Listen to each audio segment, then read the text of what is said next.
Assalamualaikum warahmatullahi wabarakatuh. Perkenalkan kami dari kelompok Rhizobakteri 1. Pada kesempatan kali ini kami akan mempresentasikan hasil diskusi kami mengenai proyek proposal mata kuliah Teknologi Formulasi dan Produksi Biofarmik. Pada kesempatan kali ini kami akan mempresentasikan hasil proposal kami yang berjudul Pengaruh Berbagai Dosis Plant Growth Promoting Rhizobacteria atau PGPR terhadap pertumbuhan dan hasil tanaman kedelai. Adapun anggota kelompok kami yang pertama terdiri dari saya sendiri, Dian Kumala Sadin dengan nomor NIM 152 dan rekan saya. Lutfi Restu Prastia Wijaya dengan NIM 122. Muhammad Sufar Ghazani Manggala dengan NIM 151. Saya Devia Yustikarini dengan NIM 160. Saya Ahmad Pali dengan NIM 172. Baik, selanjutnya untuk penjelasan pertama akan disampaikan oleh saya sendiri. Terdapat beberapa hal yang melatar belakangi kenapa kami melakukan penelitian ini. Yang pertama yaitu karena kedelai merupakan salah satu tanaman pangan yang paling penting di Indonesia setelah padi dan jagung. Kedelai juga merupakan salah satu tanaman pangan yang banyak dibudidayakan dan dikonsumsi oleh masyarakat Indonesia. Kedelai ini memiliki peran yang sangat penting sebagai sumber protein, karbohidrat, dan minyak nabati yang murah dan mudah didapat oleh masyarakat. Dengan adanya pertumbuhan jumlah penduduk yang terus meningkat, maka menyebabkan juga permintaan kedelai yang semakin meningkat pula. Berdasarkan data BPS tahun 2019, beberapa tahun terakhir ini, kebutuhan kedelai nasional sebesar 3,4 sampai 3,6 juta per tahun. Nah, di sisi lain, kapasitas produksi kedelai paling tinggi hanya mendekati 1 juta ton. Dengan kondisi tersebut, maka setiap tahun diperlukan impor sebanyak 2,4 sampai 2,6 juta ton. Dari data tersebut menunjukkan bahwa produksi kedelai di Indonesia ini belum memenuhi kebutuhan. Salah satu penyebabnya yaitu dikarenakan kualitas lahan yang semakin menurun, dikarenakan adanya penggunaan pupuk kimia yang semakin meningkat.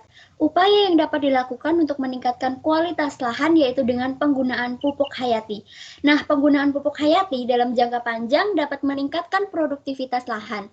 Bahan organik berperan penting dalam meningkatkan dan mempertahankan kesuburan tanah yang menentukan produktivitas tanaman dan keberlanjutan lahan pertanian. Pertanian yang berkelanjutan ini dapat dilakukan dengan sistem budidaya dengan penggunaan pupuk organik dan peningkatan aktivitas mikroorganisme yang dapat dilakukan dengan penambahan plant growth promoting rhizobacteria. PGPR ini berfungsi sebagai pemacu atau perangsang pertumbuhan dengan mensintesis dan mengatur konsentrasi berbagai zat pengatur tumbuh, di mana hasil penelitian Arfandi 2019 menunjukkan bahwa PGPR memberikan pengaruh terbaik dalam pertumbuhan dan produksi tanaman kedelai. Selanjutnya, selain itu pemberian pupuk organik seperti pupuk kandang sapi dan pupuk kandang ayam juga merupakan upaya memperbaiki kondisi lingkungan tanaman dalam hal penyediaan unsur hara, menetralkan pH tanah, dan meningkatkan aktivitas jasa tremik atau mikroorganisme dalam tanah, sehingga tanah menjadi gembur dan subur. Sehingga pada percobaan ini diharapkan dapat memperoleh informasi tentang jenis dan dosis pupuk hayati yang terbaik terhadap pertumbuhan dan hasil tanaman kedelai. Selanjutnya ada perumusan masalah dan tujuan penelitian. Adapun rumusan masalah dalam penelitian ini yaitu yang pertama, bagaimanakah perbedaan pertumbuhan dan hasil tanaman kedelai yang diberi PGPR dibandingkan dengan pemberian pupuk organik. Yang kedua, manakah dosis dan jenis pupuk yang terbaik untuk pertumbuhan dan hasil tanaman kedelai. Kemudian untuk tujuannya yaitu penelitian ini bertujuan yang pertama untuk mengetahui perbedaan pengaruh pemberian PGPR dengan pupuk organik terhadap pertumbuhan dan hasil tanaman kedelai, dan yang kedua untuk mengetahui dosis dan jenis pupuk hayati yang terbaik untuk pertumbuhan dan hasil tanaman kedelai. Tanaman kedelai memiliki nama Latin Glycymex L yang ditemukan di Cina sejak tahun 2500 sebelum Masehi. Tanaman kedelai juga memiliki tinggi 40-90 cm, bercabang, memiliki daun tunggal dan daun bertiga. Bulu pada daun dan polong tidak terlalu pada umur tanaman antara 72 72 sampai 90 hari. Untuk syarat tumbuhnya, suhu optimum perkecambahan kedelai itu 20 sampai 23 Celcius. Dan kacang kedelai membutuhkan penyinaran matahari penuh. Untuk kelembapan optimal bagi tanaman kedelai antara 75 sampai 90%. Dan untuk stadium pertumbuhan tanaman kedelai dibagi menjadi 2 fase, yaitu yang pertama fase vegetatif dan yang kedua itu fase generatif.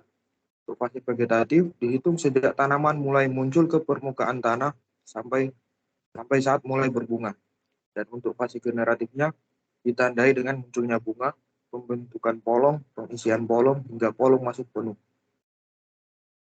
Untuk struktur morfologi tanaman kedelai yang terdiri atas biji, akar, batang dan cabang, daun, bunga, buah, dan polong.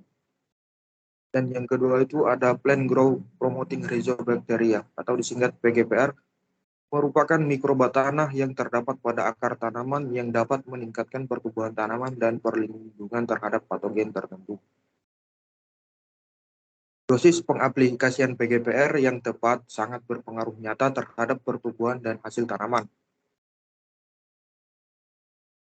Hal tersebut sesuai dengan hasil penelitian Savitri pada tahun 2020 yang menunjukkan bahwa aplikasi PGPR 10 gram per liter air berpengaruh nyata terhadap umur panen, jumlah buah per tanaman, dan tinggi tanaman cabai rawit pada 10 hari setelah semai dan 42 hari setelah tanam. Lalu untuk pupuk organik, sebagian besar kotoran hewan dapat digunakan untuk pupuk setelah mengalami pengawasan yang matang, yaitu bila secara fisik berupa warna, rupa, tekstur, dan kadar air tidak serupa dengan bahan aslinya.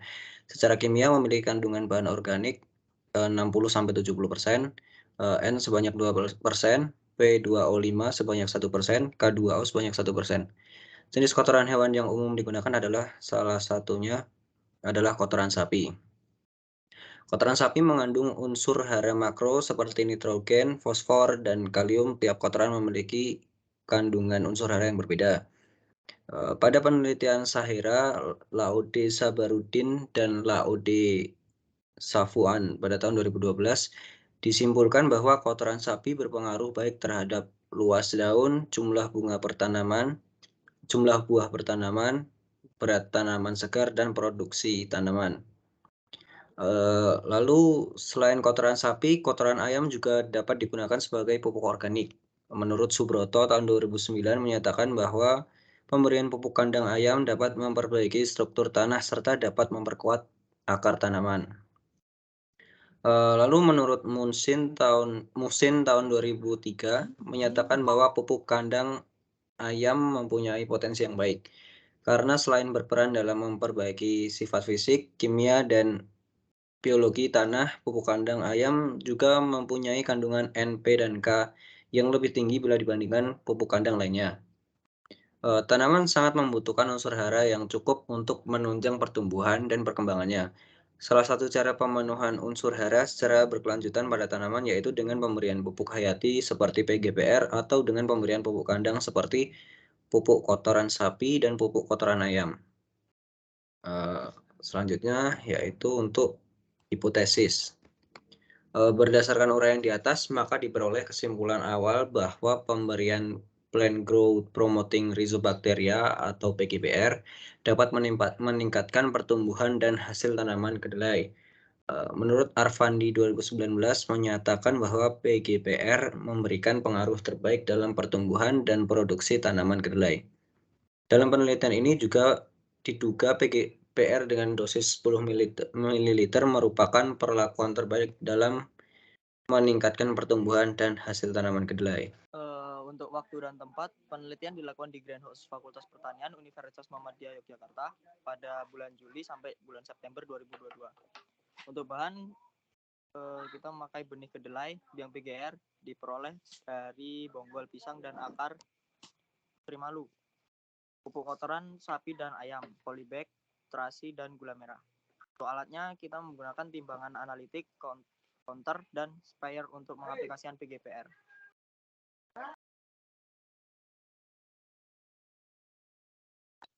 Untuk cara kerjanya,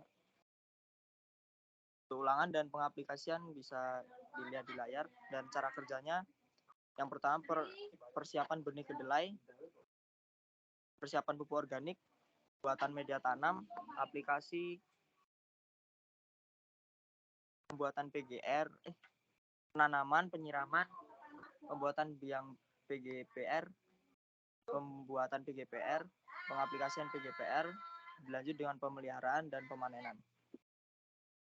Variabel pengamatan dalam penelitian ini terdiri dari dua parameter, yakni parameter pertumbuhan dan parameter hasil. Parameter pertumbuhan ada tinggi tanaman. Tinggi tanaman ini diamati 56 hari setelah tanam dan dilakukan di semua perlakuan setiap 3 hari sekali dengan menggunakan tali yang diukur dari ujung pucuk tanaman sampai pangkal batang tanaman. Kemudian diukur dengan penggaris. Lalu jumlah daun atau helai. Jumlah daun tanaman kedelai dihitung pada semua perlakuan dan dilakukan di semua perlakuan setiap 3 hari sekali selama 80 hari. Lalu luas daun.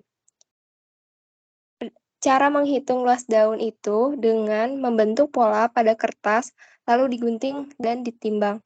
Menggunting kertas dengan ukuran 10 x 10 cm, kemudian ditimbang. Berikutnya ada berat segar tanaman. Berat segar tanaman itu dihitung dengan cara menimbang tanaman sebelum kadar air tanaman berkurang, yakni diamati 80 hari setelah tanam. Kemudian bobot kering total tanaman. Bobot kering total tanaman ini diamati 80 hari setelah tanam, yang didapatkan dengan cara menimbang seluruh bagian tanaman yang telah di-open pada suhu 81 derajat Celcius sampai diperoleh bobot yang konstan.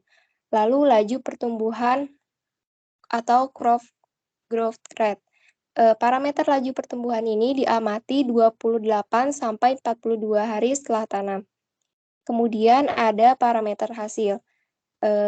Di antaranya adalah jumlah polong per tanaman yang dihitung dengan menggunakan counter, kemudian bobot polong per tanaman yang ditimbang dari seluruh sampel, kemudian indeks panen. Indeks panen ini adalah perbandingan berat ekonomis atau tajuk dengan berat biologis atau akar dan tajuk. Kemudian ada analisis data. Pada penelitian ini, data yang diperoleh dianalisis dengan menggunakan analisis ragam atau UGF pada taraf 5% untuk mengetahui pengaruh perlakuan. Kemudian hasil analisis ragam yang nyata dilanjutkan dengan uji beda nyata terkecil pada taraf nyata 5% untuk mengetahui perbedaan di antara perlakuan. Next slide.